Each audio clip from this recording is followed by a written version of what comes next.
Hi friends, I'm Kara. Welcome to my YouTube.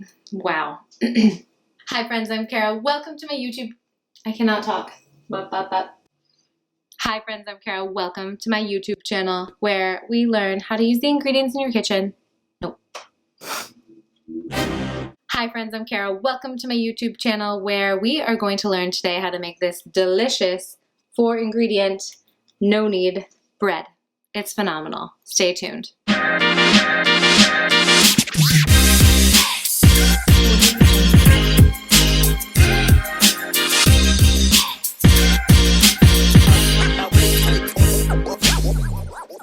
All right, here we go. We are in my kitchen, and you guys have probably noticed everyone and their mother is making bread during quarantine. So literally, I have gone to 6 grocery stores to find flour, but I found it. I found 6 bags, and I bought all of them.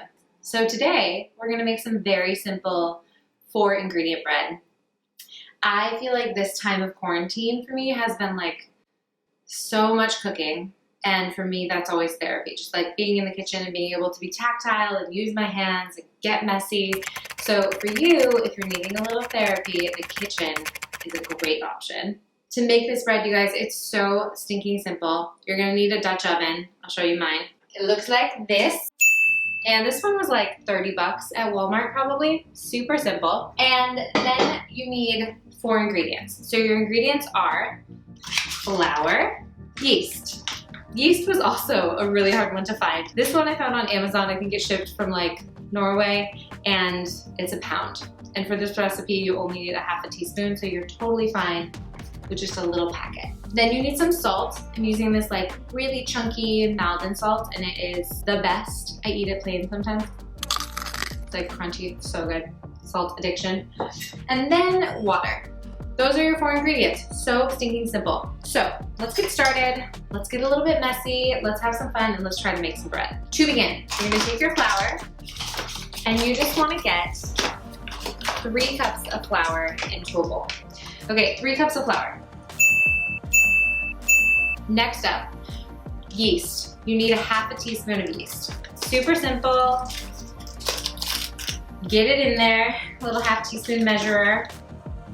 Dun, dun, dun, dun. Okay, then what we're going to do is add a big pinch, like a tablespoon of salt. So I'm eyeballing it here, and I'm just going like that. A little extra salt never hurt anybody. It actually did. That's not true, but that's what we've got. Now, important tip, you gotta stir up the dry ingredients. I don't have a spatula. Ooh, I have a spatula.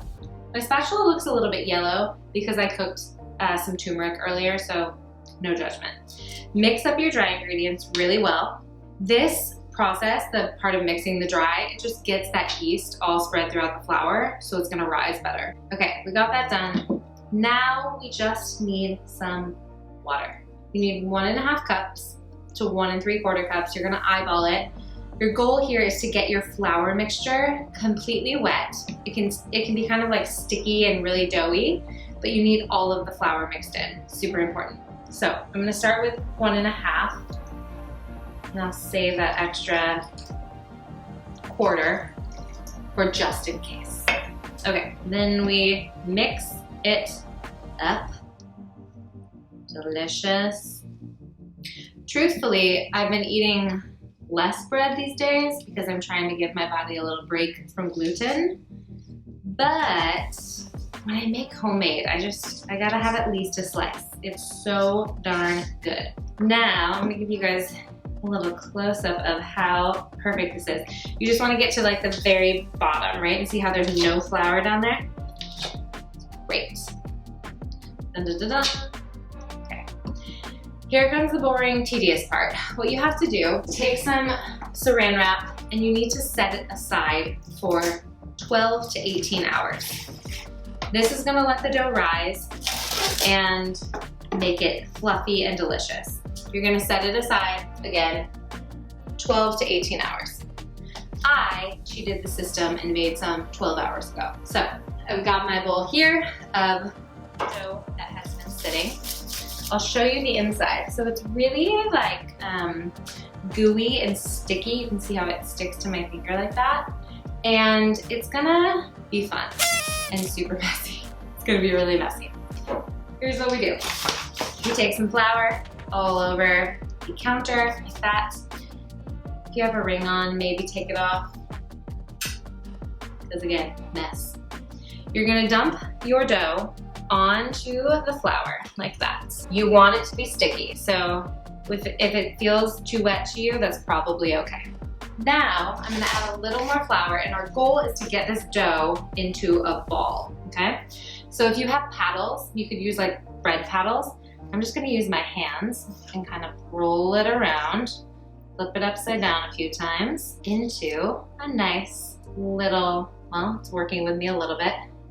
It's kind of a nice ball. It's basically a ball, right? Okay, now we put a ring back on because ain't nobody got time to be losing diamonds.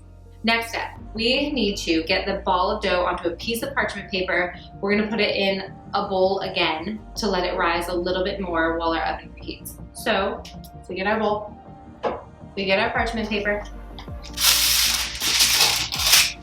This part of the process, I think, is a necessary one. I've seen people do it without, but parchment paper makes cleanup so easy and it makes everything not stick. So I use parchment paper for fish when I'm cooking fish. I use it for literally everything, cookies. All right, so as best as I can, I'm gonna take this ball of dough and pop it right onto the parchment paper. And it is sticky, that is okay. Attempting to keep that ball type shape. Then I'm gonna take the parchment paper and put it back into the bowl, like so. Now, I'm gonna cover it up with a towel or anything really. I'm just gonna use a kitchen towel, show you. And I'm gonna set it next to my oven.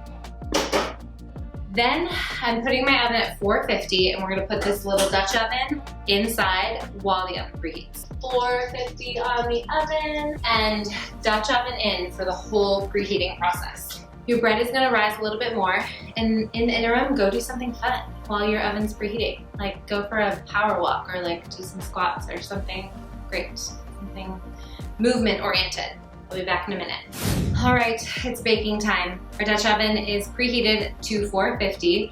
It's been in there, it's ready. The dough has risen a little bit more. I can show you, just hanging out in this bowl, rising up a little bit. So you guys, let's bake our bread. Get your Dutch oven out of the oven, set it on a surface that's okay with heat.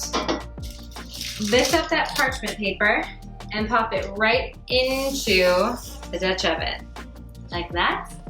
Lid back on. Now to bake. We're gonna bake it with the lid on for 30 minutes and with the lid off for 15 minutes. So I'm gonna ask Alexa, set a timer for 30 minutes. 30 minutes on. When that 30 minutes goes off, take off the lid and do a timer for 15 minutes. Alexa just informed me that our bread is done.